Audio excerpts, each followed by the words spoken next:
हिंदी में कहावत है, बाज के बच्चे मुंडेरों पर नहीं उड़ते।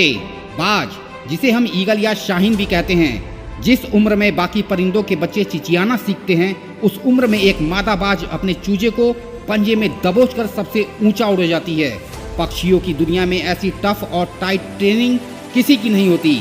मादा बाज अपने चूजे को लेकर लगभग 12 किलोमीटर ऊपर ले जाती है। इतनी ऊंचाई पर हवाई जहाज उड़ा करते हैं और ये दूरी तय करने में मादा बाज को 7 से 9 मिनट का समय लगता है। और यहाँ से शुरू होती है उस नन्हे चूजे की कठिन परीक्षा। उसे अब यहाँ बताया जाएगा कि तू किस लिए पैदा हुआ है, तेरी दुनिया क्या है, तेरी ऊंचाई क्या है, तेरा लक्ष्य बहुत ऊंचा है। और फिर मादा बाज उसे अपने पंजों से छोड़ देती है। धरती की ओर ऊपर से नीचे आते समय 2 किलोमीटर तक उस चूजे को आभास ही नहीं होता कि उसके साथ आखिर क्या हो रहा है। 7 किलोमीटर के बाद उस चूजे के जकड़े हुए पंख खुलने लगते हैं और करीब 9 किलोमीटर आने पर उसके पंख पूरी तरह से खुल जाते हैं। ये जीवन का पहला दौर होता है जब बाज का बच्चा पंख फड़फड़ाता है। अब धरती से वो करीब 3000 मीटर दूर है, लेकिन अभी भी उसे उड़ना नहीं आता।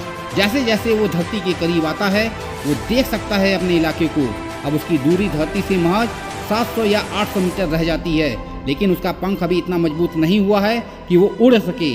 धरती से लगभग 400 या 500 मीटर की दूरी पर उसे लगने लगता है कि ये शायद उसके जीवन की अंतिम यात्रा है। फिर अचानक से एक पंजा उसे आकर अपनी गिरफ्त में लेता है और अपने पंखों के दरमियान समा लेता है।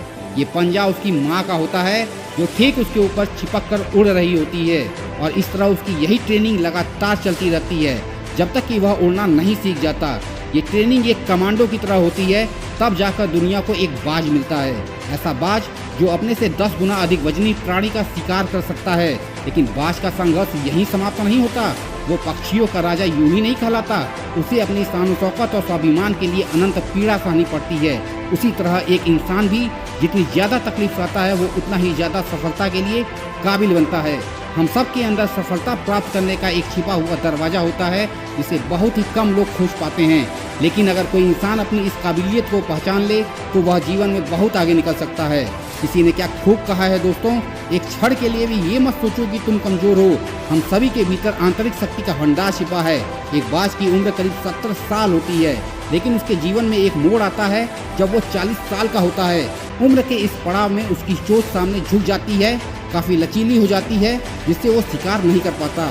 पंख इतने भारी हो जाते हैं कि छाती से चिपक जाते हैं, जिसके कारण उड़ने में तकलीफ होती है। इसके पैर जिससे ये झपट्टा मारता है, उनके नाखून टेढ़े हो चुके होते हैं। अब इसके पास चुनाव होता है कि वह 40 की उम्र में मर जाए, क्योंकि ना उड़ सकता है ना शिकार कर सकता है। लेकिन बाज मरने का चुनाव नहीं करता, वह हार नहीं मानता। उम्र के इस पड़ाव पर बाज अपने इलाके की सबसे ऊंची चोटी पर चला जाता है और अपनी चोंच को पत्थर पर मार मार कर लहूलुहान हो जाता है। बाज इस दौरान अनंत पीड़ा को सह रहा होता है और अंत में अपनी चोंच तोड़ देता है। वह अपने नाखूनों को पत्थर पर रगड़ रगड़ कर उन्हें भी तोड़ देता है और अंततः बाज को अपनी इस तकलीफ और अपनी इस तपस्या का फल मिलता है। उसको एक नई चोंच और अच्छे नाखून फिर से वरदान के रूप में मिलते हैं। कहानी यहीं पर खत्म नहीं होती। अब बारी आती है उसके भारी पंखों की। अपनी नई चोंच से बाज अपने पंखों को नोच नोच कर अपने जिस्म से अलग कर देता है। इतनी पीड़ा सहता है कि कोई और जीव होता तो अपने प्राण त्याग दे, पर इतनी पीड़ा न सह सके। लेकिन फिर भी बाज ये सब सहता है और करीब 6 महीने बाद उसे नए पंखों के रूप में नया जीवन मिलता है और वह बाकी की जिंदगी उसी शान और शौकत के साथ जीता है। दोस्तों, आज के समय में बहुत सारी सुख सुविधाओं की आदत और बेहिसाब लाड़ प्यार ने इंसानों को बाजारू मुर्गे जैसा बना दिया है, जिनके पास बड़ा और मजबूत शरीर तो है, लेकिन वो लड़ नहीं सकते। वजनदार भारी पंख तो हैं, लेकिन उड़ नहीं सकते। इसीलिए कहते हैं, गमले के पौधे और जमीन के पौधे में बहुत बड़ा फर्क होता है। अंत में यही कहूँगा दोस्तों कि रुक जाइए और पछताइए, ये सोचकर कि मैं क्यों रुक गया, या फिर चलते रहिए और खुद को खुद पर गर्व करने का एक मौका दीजिए। दोस्तों, आशा करता हूँ बाज के जीवन से आपको कुछ न कुछ सीखने को जरूर मिला होगा। अगर ऐसा है तो इस वीडियो को शेयर जरूर कीजिएगा और मेरे चैनल को सब्सक्राइब करना मत भूलिएगा। मैं मिलूंगा आपसे अगले वीडियो में एक नई ऊर्जा के साथ, जो आपको दिखाए एक सही दिशा। देखते रहिए RS मोटिवेशनल स्पॉट।